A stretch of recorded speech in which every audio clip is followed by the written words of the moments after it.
নমস্কার, প্রিয় শিল্পীতে সবাইকে স্বাগতম। আজকে আমি ক্লাস 4-এর 2016 সালের বৃত্তি পরীক্ষার বিজ্ঞান প্রশ্নপত্র নিয়ে আলোচনা করব। একের দাগে বলেছি শূন্যস্থান পূরণ করো যে কোনো 5টি। ক. সব খাবারের উৎস ড্যাশ, উত্তর উদ্ভিদ। খ. শিমুল গাছ থেকে আমরা ড্যাশ পাই, উত্তর তুলা। গ. গ্যাস ড্যাশ পড়ে, উত্তর গ্যাস ছড়িয়ে পড়ে। ঘ. খালি চোখে দেখা যায় না এরকম প্রাণীদের দেখতে ড্যাশ যন্ত্র লাগে, উত্তর অনুবীক্ষণ যন্ত্র লাগবে। ড্যাশ গাছে কোন দিন জল দিতে হয় না, উত্তর ফণিমনসা। চ. সুষম খাবারের মধ্যে মূলত ড্যাশ ধরনের খাবার থাকে, উত্তর চাল। দুই দিকে বলেছে ভুল সংশোধন করো যে কোনো 5টি। ক. সব জায়গায় বাতাসের উপাদানগুলি একই পরিমাণে থাকে, উত্তর সব জায়গায় বাতাসের উপাদানগুলি আলাদা পরিমাণে থাকে। খ.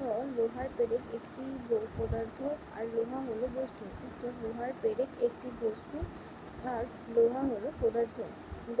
সোজারুর পায়ে কাঁটা নেই, উত্তর সোজারুর পায়ে কাঁটা আছে। ঘ. ডোডো একটি পশু, উত্তর ডোডো একটি পাখি। গ্যাসের ভর নেই, উত্তর গ্যাসের ভর আছে। চ. ব্যাঙেদের খাবার হলো ঘাস, উত্তর ব্যাঙেদের খাবার হলো পোকামাকড়। তিনের দাগে বলছে যে কোনো 5টি প্রশ্ন উত্তর দাও। ক. ভিজে কাপড় রোদ্দুরে রাখলে কাপড়টা শুকিয়ে যায়, জলটা কোথায় যায়? ভিজে কাপড় রোদ্দুরে রাখলে কাপড়টা শুকিয়ে যায় কারণ সূর্যের তাপে ভিজে কাপড়ের জল বাষ্প হয়ে পরে উঠে যায়। খ. কানায় কানায় জল ভর্তি একটি গ্লাসে এক টুকরো পাথর ফেললে কি হবে, কেন? উত্তর কানায় কানায় জল ভর্তি একটি গ্লাসে এক টুকরো পাথর ফেললে জল খানিকটা উপচে পড়বে, কারণ জলের পাথরের নিজস্ব একটি আয়তন থাকার ফলে জল উপচে পড়ে যায়। সব সাপ মেরে ফেললে কি হবে, উত্তর ইঁদুরের সংখ্যা বেড়ে যাবে। ঘ. শিরদাঁড়া নেই এমন দুটি প্রাণীর নাম লেখো, উত্তর কেঁচো আরশোলা। গিরগিটি নিজের রং বদলায় কেন, উত্তর গিরগিটি শিকার ধরা এবং নিজেকে বাঁচানোর জন্য রং বদলায়।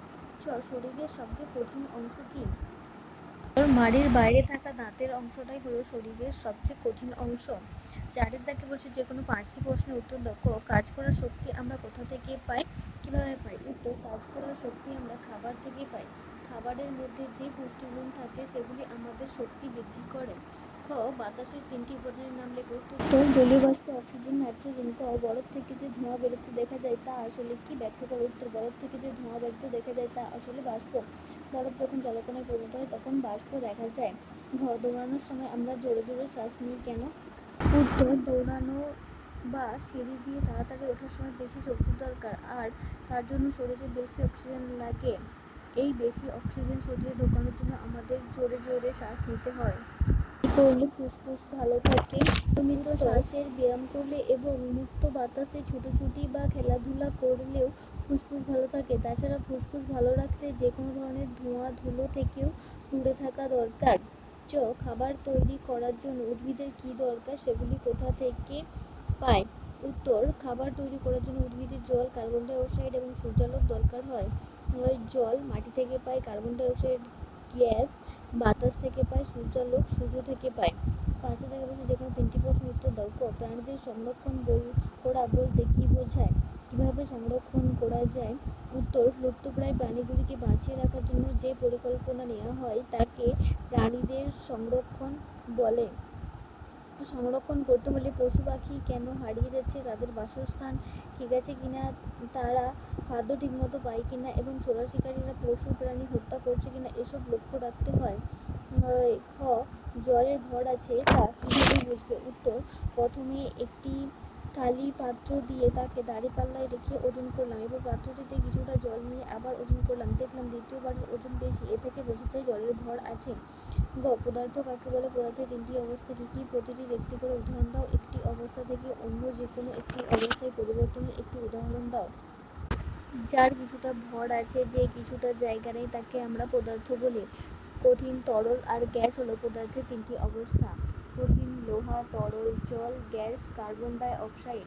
জল যখন কঠিন তখন তাকে আমরা বলি বরফ, বরফ গলে হয় তরল জল। সুতরাং বরফ থেকে জল হওয়া কঠিন থেকে তরল অবস্থা পরিবর্তনের একটি উদাহরণ। ঘ. খেতে খেতে কথা বললে ভীষণ লাগে কেন? উত্তর, খাওয়ার সময় কথা বললে অনেক সময় খাবারের টুকরো ভুল পথে ওই বাতাস যাওয়ার নলে ঢুকে পড়ে, তখন শরীর চায় বাতাস যাওয়ার নলটা থেকে ওই খাবারের টুকরোটি বার করে দিতে। একেই বিষম লাগা বলে। প্রিয় ছাত্রছাত্রীরা, তোমরা সবাই ভালো থেকো, সুস্থ থেকো, টাটা।